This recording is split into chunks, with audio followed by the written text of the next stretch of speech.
Why do growing businesses love working in Slack? Let's ask Christy at Ari Bikes. Running things in Slack saves me so much time. AI summaries save 97 minutes per week. What say you, Rox from Gosney? Slack helps us build community, it helps us build connection. Your partners, vendors and customers all in one place. Take us on home, Ashley from Caraway. If we didn't have Slack tomorrow, I would explode. Well, let's not let that happen. Visit slack.com/podcast to get 50% off Slack Business Plus. Does it ever feel like you're a marketing professional just speaking into the void? But with LinkedIn ads, you can know you're reaching the right decision makers, a network of 130 million of them, in fact. You can even target buyers by job title, industry, company, seniority, skills, and did I say job title? See how you can avoid the void and reach the right buyers with LinkedIn ads. Spend $250 on your first campaign and get a free $250 credit for the next one. Get started at linkedin.com/campaign. Terms and conditions apply. Find the biggest voices in sports on the Sports Social Podcast Network. Like the Game to Love tennis podcast with me, JG, and my co-host Ben, where we talk about all things tennis. The podcast that serves up the latest tennis news, match analysis and reactions to all of the big moments on and off the court. From Grand Slams to grassroots, we cover it all. Search the Game to Love tennis podcast and listen wherever you get your podcasts. Sports Social Podcast Network.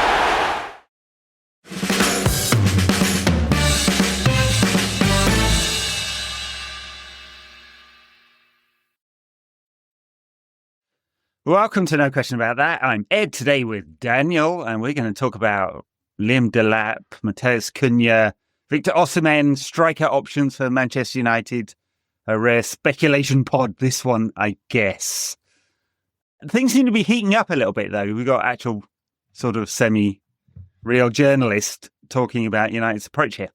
Yeah, it does feel like the stuff we're reading about Cunha, that they want to buy him, he wants to come, that seems fairly well sourced in the sense that the people that, like Ornstein, he doesn't post stuff unless he's really, really fucking sure. Yeah. And then also you've got Fabrizio Romano also, and it just feels like there's enough detail so that you feel that stuff works. Then because also United obviously need a player in that position, and ultimately we cannot score a goal, but we need to reshape. We need to reshape the attack, and that requires players, and it's priority number one, isn't it? I mean, the striker's got to be the first priority.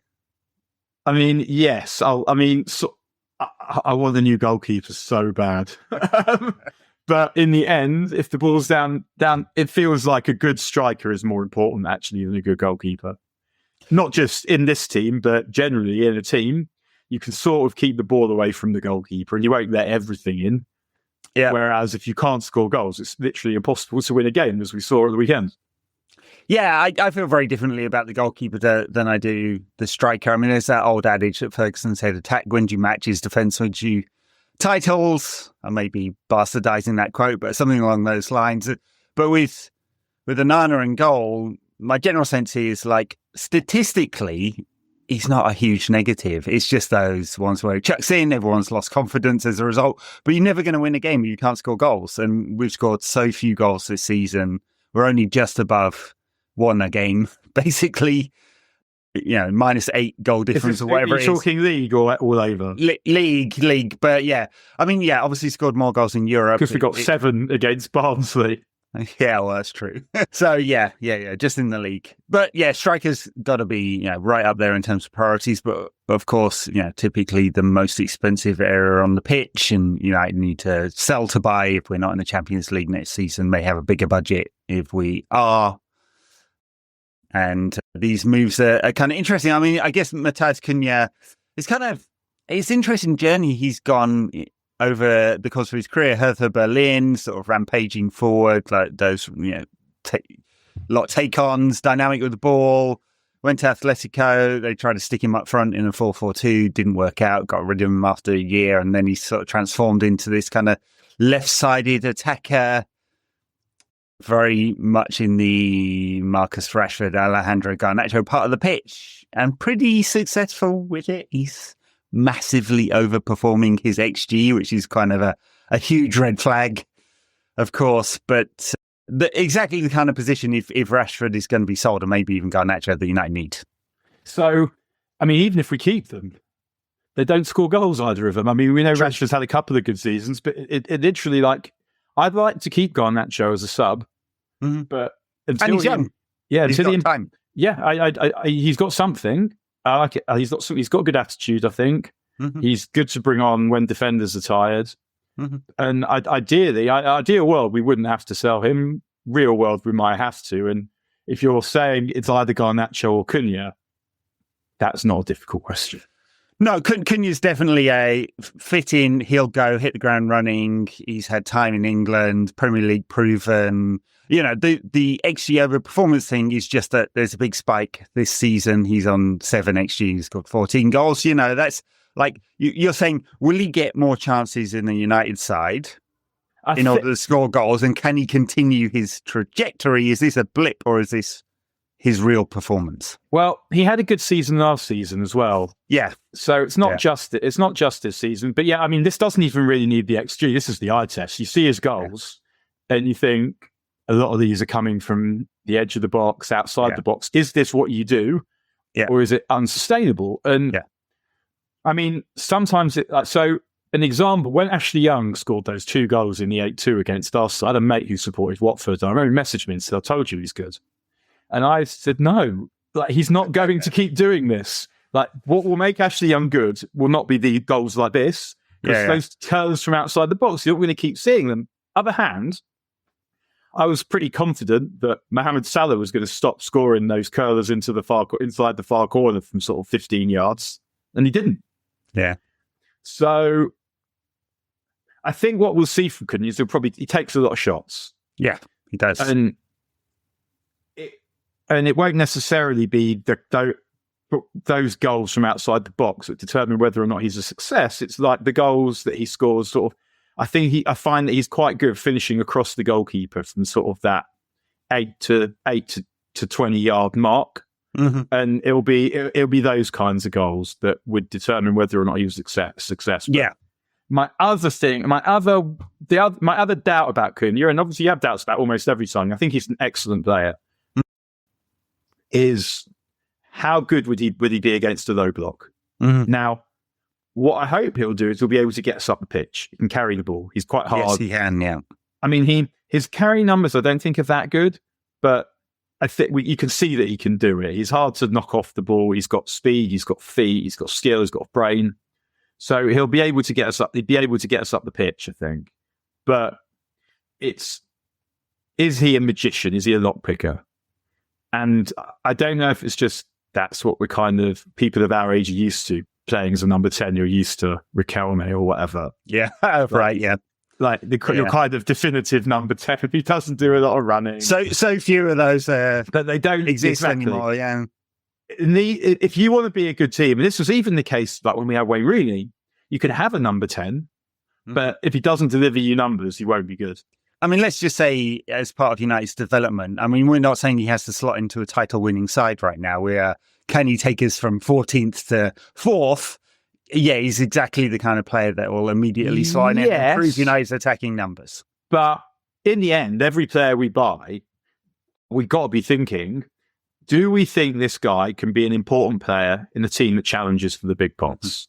Because that's where we're trying to get to. And it's not someone that will take us from 17th to 4th. It's someone with the potential to help us get from 17th to 1st. Even if we don't get there, who can be part of that. And what I've seen of him, I mean, and I've obviously been watching him, particularly the last few months, carefully, because I think he's just an obvious signing of someone who's going to have to leave Wolves. There aren't that many teams that can afford him, and most of the teams that can don't need him. Yeah. But he fits very well in the way that United play. And one of the other things I quite like about the signing is that I feel like he's quite he'll complement Bruno quite well, and that Bruno doesn't carry the ball so much. He can carry the ball. Bruno does have those real like lock kicking passes, and Cunha's not bad at them either. And if he's got a good striker, I think we might see him sliding those balls down the sides for a striker who's making the right runs. But Bruno's got those like the feints, the dummies, and all the rest of it. And Cunha, has also got the ability to shoot from the edge of the box, to beat men on the edge of the box and buy a yard that way. So I do quite like that combination. And also, if those two were to be the two main 10s next season, it means we can put Ahmad at wing back and and makes the team more dynamic overall. Yeah, I do like that. I mean, the price is high and he's on decent amount of wages already, so he'll earn over 200,000 a week at United. It's 62.5 million as a release clause that makes the deal quite easy to do. If United are brave and don't wait until the end of the window and just do it now, then of course, you have the risk of financially having to ship players out, might not be in control of the negotiations, etc., etc., etc. It's hard Sir Jim can float cash at any point, but it is hard. And they'll be looking at the pre-June the 30th PSR requirements on that one. If they're going to do the deal now, it sounds like they're confident on meeting that, or there's a sale that's definitely going to happen.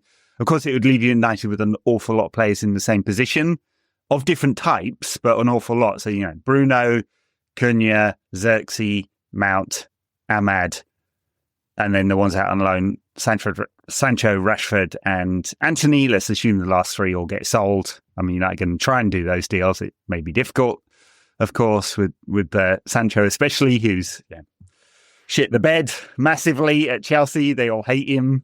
The clause has been triggered, but they may well send him back. It seems like that might be the case. It's such a shame with Sancho. I know. Is it because he was good at Dortmund? So what we say? Are we saying that he's in fact not good, or are we saying? I don't believe it. I just don't believe it. From those years at Dortmund, I was absolutely certain he would be good in the Premier League, and it turns out his sort of lack of intensity is a real downside. Would he be good if he went back to Dortmund or back to the Bundesliga or to La Liga? I think so. He's a technically sound player, unless he just doesn't want it anymore. There's something's gone completely mentally, and he no longer wants to be a top pro. And we've seen that plenty of times with other pros. But it's a difficult one. United need to get him out. He can't come back to United. I mean, the irony of the three of them, Rashford, Sancho, and Antony, the only one that the club would even countenance slightly is Antony, and he's utter garbage. He's like crap. So, but doing well. Both him and Rashford both scored this weekend. United didn't. Oh, not very true. Yeah, Rashford was brilliant for 15 minutes against PSG, and then actually pretty good in defeat to City, playing up front as a number 9. He's displaced Ollie Watkins, who Arsenal wanted in the winter. It's kind of interesting how quickly Emery has put Rashford into the position. I think we all assumed he just couldn't play anymore. And he's doing pretty well. He's not scoring a lot of goals, but I think his performance levels, from what I've seen, are quite high. Which gives us hope that we can, if it's not to Villa, if they can't trigger that clause, it'll be to someone else, because he's not going to be back at United. I mean, I thought he'd be more of an impact sub. I was quite surprised. I mean, it's a bit of a kick. Ollie Watkins said he was fuming, and I can see why. As in, Rashford's not centre forward. Mm-hmm. And he's displaced the guy who's been Villa's centre forward successfully for 3 seasons now. And I mean, he's done a few nice things, but he's hardly been prolific. And yet he does appear to be first choice now, which is you wouldn't necessarily do it if you didn't want to buy him subsequently. It feels like that if he can hold it down, there isn't long to go, that Villa will be an option. And I'm sure he doesn't want Villa ideally. I mean, real talk, I imagine he'd rather make it up with Amorim, stay at United than go to Villa. I'm sure. It doesn't feel like that's going to be an option. That would have to be a massive rapprochement. He would have to come crawling back and say, it's not, he would have to make the changes that clearly Amorim didn't see for months in order to get back into Amorim's good graces. I don't think it's like they've just fallen out. There's some philosophical difference there. Whereas Emery, who I think a lot of people there is. I think Amorim's into Kant, and Rashford's more of a Hegelian. Yeah, that's right. They are the two of all the shit of that ilk I've had to read. Yeah. Those are the two most complicated. I wasn't trying to do that, but thinking about it, the hardest to understand I found of those two. I tried to explain existentialism to my 12-year-old the other day. That was an interesting conversation. Yeah. In what context? All right. Were you trying to kill him? No. Yeah. You clean your room, otherwise we'll discover the limits of your existence. Yeah.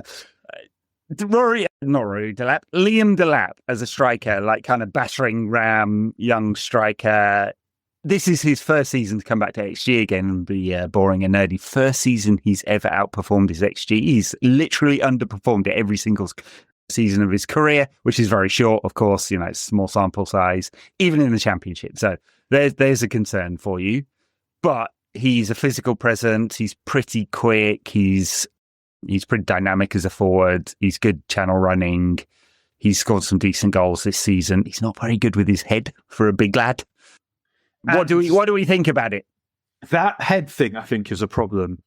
At least, did you see the goal that Osimhen scored at the weekend? Yeah. And did you see the crosses that Dorgu, for the first time, Dorgu's putting in crosses, and no come wants to head them. And then I saw this goal Osimhen scores, and you're like, okay. Because, I mean, if we were to have a choice of the two, that's just, for me, it's just no choice. It's no choice at all. It's just the price differential is like 40 million pounds or something. It depends what Osimhen really costs. How desperately, not Galatasaray, what's his parent club? Napoli. Want to get rid of him. Right. So could you swap him for Garnacho?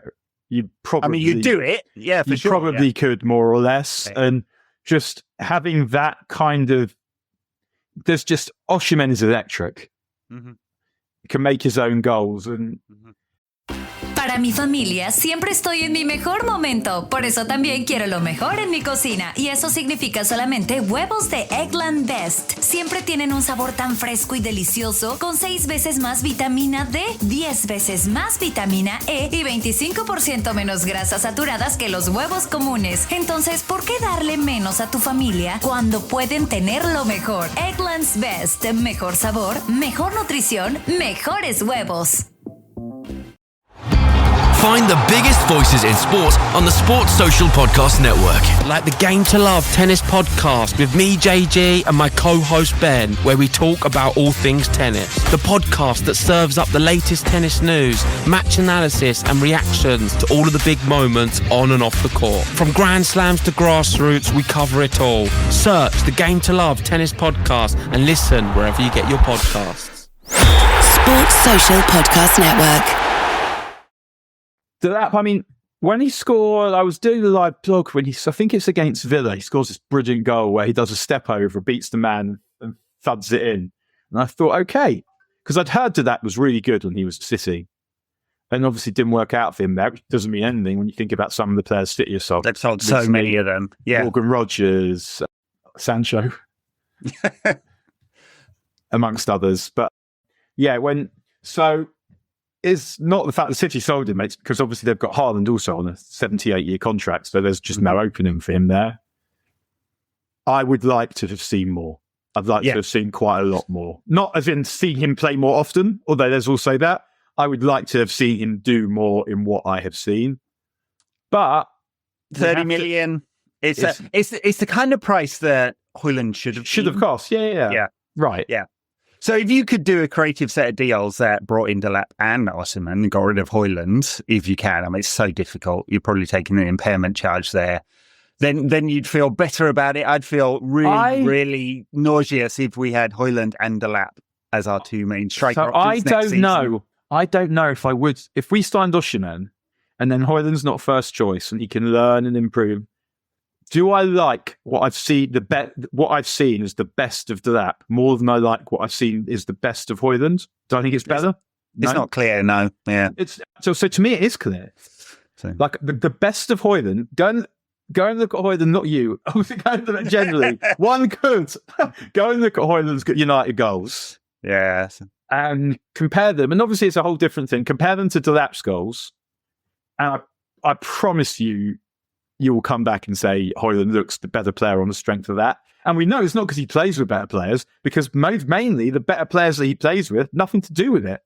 And that's the frustration with him. We know he's good. Mm-hmm. In some way, he's got something.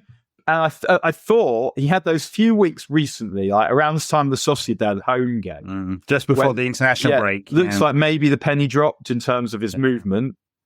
And he's now, when I watched him on the weekend, you're thinking, do you really want the ball to come to you? He doesn't.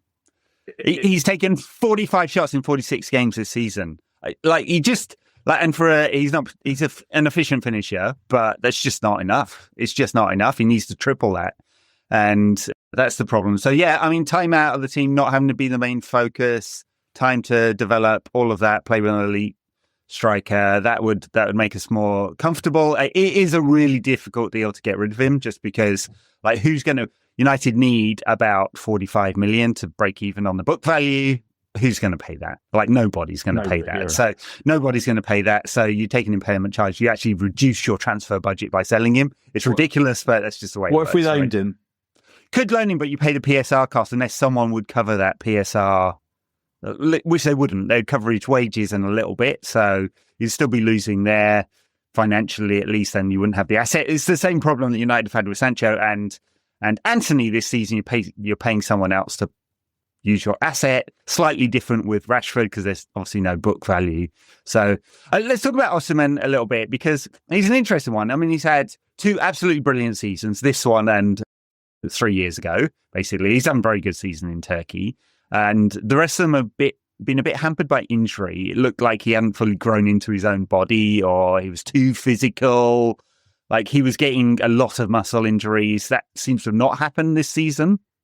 Whether it's a lower intensity of Super League, not that Serie A is particularly intense, I don't know, or something's clicked with his doctor, his medical team. They've stopped getting those injuries. That'd be my big concern. You pay, decent amount of money, depending on that release clause is 75 million euros reportedly.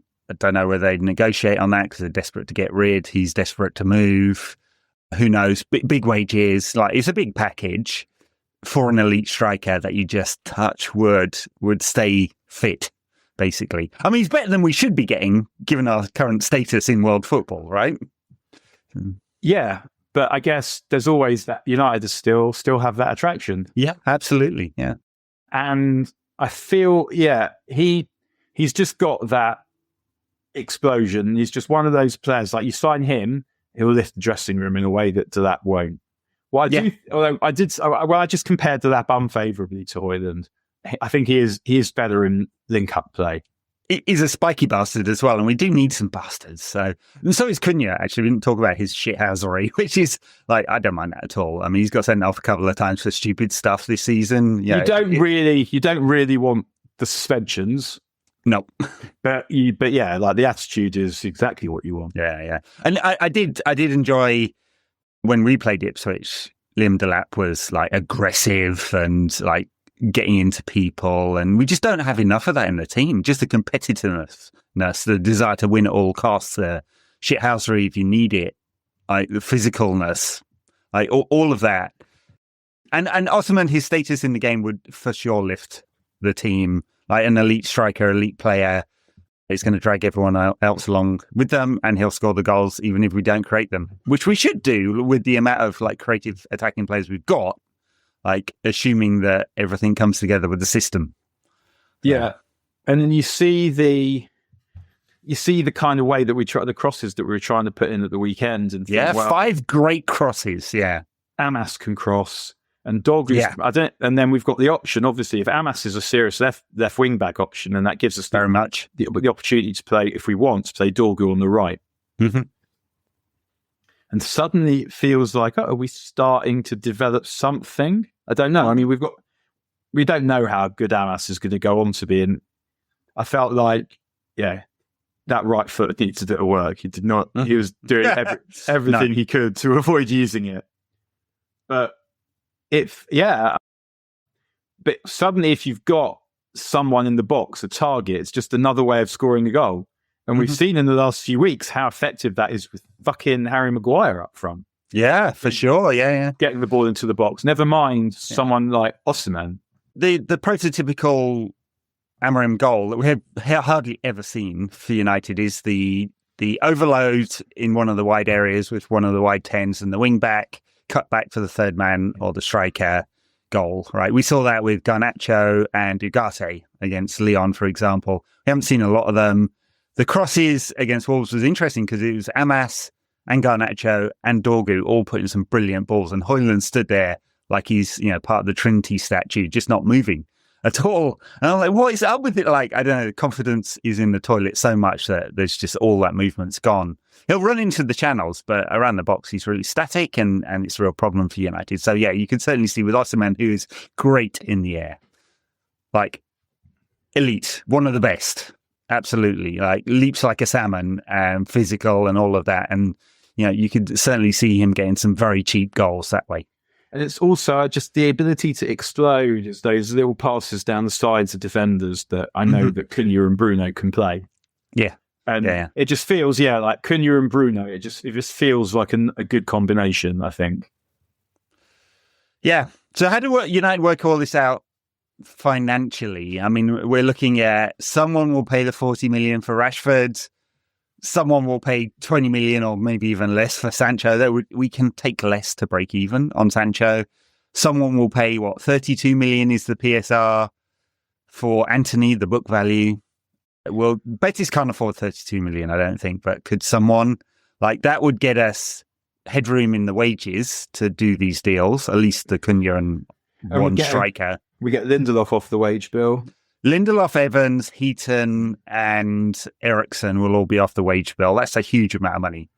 Heaton earns like 2 million quid a year for being a training partner. It's brilliant. What a job if you can get it. It's amazing. So, yeah, there's going to be a huge reduction in wages. Let's assume, like, outside of those three that are all on loan, are there any other sales that are likely to happen? Maybe Garnacho, right? That's the big one. Like, depending on how much Amorim... Because, you look at Garnacho's data this season, 19 goals and assists is, like, there's almost nobody of his age that has got that many in the top 5 Euro leagues. It's all competition. So, his numbers are good for what has been we'd say a mediocre season and getting better. Yeah. Crap team, mediocre season for him personally, getting better over time. I think he's looked pretty dynamic in recent weeks. He's obviously desperately selfish, and his finishing efficiency is quite low. Right? He's under 20, he's about 18%, I think, shots to goals. Not awesome. So would you sacrifice him just to do these deals if we're not in the Champions League? Does United better? Probably, but you're losing a high potential young player. Yeah, ideally you wouldn't sell him, but I think if we don't get Champions League, it feels like we might have to. And I also feel that if we do sell him, it will be to get someone who's better. Mm-hmm. And if it's got to be. Yeah, I mean, we've done so many over the years where we're like, get rid of the deadwood, and we get rid of the deadwood, and the player that comes in is shit. So. Yeah, it feels like if we were to get rid of him, it would be to get someone better. And if he wasn't an academy product, which he only half is anyway, we wouldn't be thinking twice about it. Yeah. Well, I mean, it helps since he signed a new contract, he has 0 book value, so it's all profit. Basically, it all goes on the books, which allows you to do a lot of. I mean, if you sold him for what would you take? Above 40, right? Yeah, in this market. 40 million. I'd say that's what you might get. Yeah. So that allows a lot of spending this year. Obviously, you still have to pay for it. It's not free money. A lot of people on the internet seem to assume it is. It's not. But it allows you to kick the can down the road. Chelsea have done that very successfully. We see an awful lot of young players coming through at the moment. That's really good because even if they don't make it, you can sell them. All right, before we go, some of the young players that played recently, like Harry Amas, is he a legit option for like the squad next season, or would you loan him? Tyler Fredrickson was a surprise. Aidan Heaven, Kukoni, we've seen both the Fletcher brothers have been in squads recently. Like, how do we use those players next season? If we've got no European football, you can integrate a few of them and lose a lot of senior players. If we do have European football, maybe especially Champions League, you want some more experience and you loan them out. I think if we don't have European, it depends. Yeah, if we don't, because it's Champions League or nothing. Yeah, it's hard to envisage any of those guys playing in the Champions League if we get into it. So, and because there's no Europa, it feels like if you're not going to use them, you got to get rid of them so they can play. Yeah, I think Amas feels like he's going to be playing first team football probably, and he'll stay. Mm-hmm. it doesn't seem like they're going to bother trying for a right wing back this season. It feels like it's going to be Dalot, Ahmad, Mantato, and Dorgu. Like, there are 4 options that we can play there, different kinds of players. So it doesn't feel... And I understand that. I mean, obviously, you'd like a specialist, but at the same time, I understand why they're trying to get Kenda, because he's meant to be a generational talent. So if you can get him, you do. But if not, then I can see why you'd spend... Well, he's getting Chelsea, isn't he? So I can see why you'd spend on other parts of the team. The right wing back's an interesting one, because, I mean, we know Dalot's just not productive, right? He's available, which is his biggest strength in this squad of like fragile punks. Yeah. Yeah. And so that's his biggest strength. He can play a lot of minutes and he doesn't get injured. He's looked tired in recent weeks, I'd say. But Ahmad, we know, is a great attacking option there. He's got a hat-trick from that position. Mantato has looked great at youth level. He's still quite young and raw. We haven't seen him in the first team yet. All right. Well, that's strikers. Delap, Cunha, Osimhen. I wonder if there'll be a surprise there if some of those deals don't come off. Cunha's an obvious one, slot straight in with the question marks over his XG and his price, I guess. Striker's a difficult one to do. The other thing with Cunha that I forgot to say when I was talking about low blocks is I think he's done quite a bit better away from home, which sort of feeds into that same situation. What can he do in a team that's looking to dominate possession? Yeah. But I hope Amorim, doesn't want to dominate it with sterile possession. I don't think he does. We've had that a fair bit, but yeah. But you need risk takers, and he is one. And yeah, I think it feels like, bearing in mind everything like age, Premier League experience, and the various things that he's good at, it feels like a good fit. But yeah, said that before. We have said that many, many times. Yep, we are a talent-destroying factory. Have been for a decade, and we're trying not to be. All right, we'll leave it there. Thank you very much, Daniel. Leave you to get back to the snooker. Here we go. Very good. Men playing the sticks and balls. Very good. And everyone else, thanks for listening or watching wherever you are. Tell your friends and family. Leave us a review. Thanks a lot. Bye now. All right.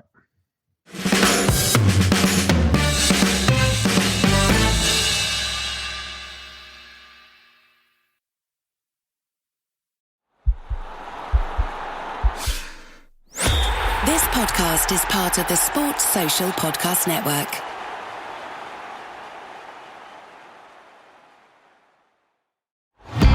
Find the biggest voices in sports on the Sports Social Podcast Network. Like the Game to Love tennis podcast with me, JG, and my co-host Ben, where we talk about all things tennis. The podcast that serves up the latest tennis news, match analysis and reactions to all of the big moments on and off the court. From Grand Slams to grassroots, we cover it all. Search the Game to Love tennis podcast and listen wherever you get your podcasts. Sports Social Podcast Network.